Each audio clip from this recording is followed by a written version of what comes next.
Čaute ľudia, tu je Kastrel a v dnešnom videu to bude vlog o vlogu. Začnem hovoriť o tom vlog o vlogu, tak vám chcem ukázať niečo komické a to je ako vlastne teraz natáčam, čiže strih.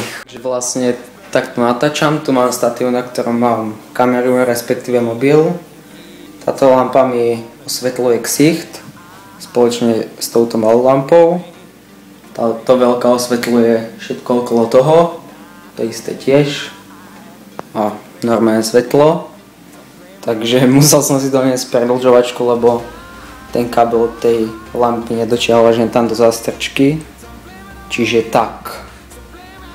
Takže pokračujeme. Takže dneska sa budeme rozprávať o vlogu, ktorý som vydal asi tak pred pol hodinou. Je to vlastne, že začínam na tomto kanále a je tam plus 50 faktov o mne.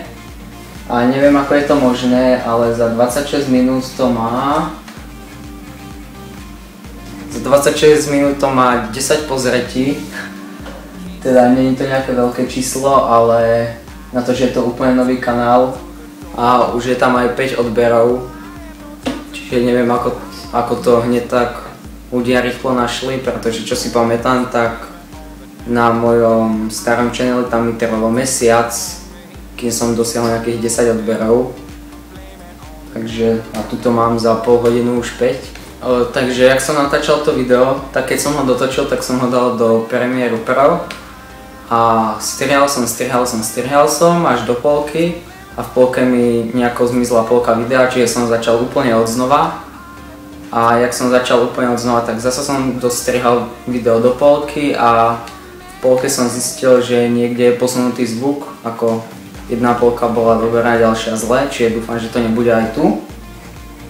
A tak som proste podľa toho, len ako otváram pusu, tak som musel typovať, kde čo hovorím a takto som sa s tým babral celý deň naozaj, bolo to nejakých 10 hodín.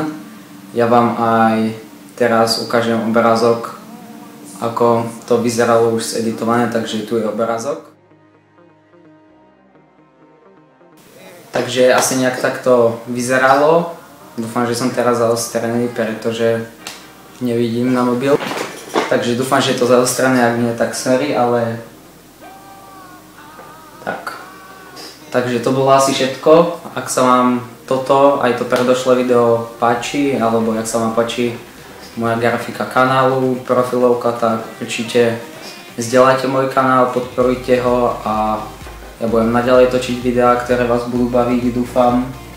A to je všetko, takže čus!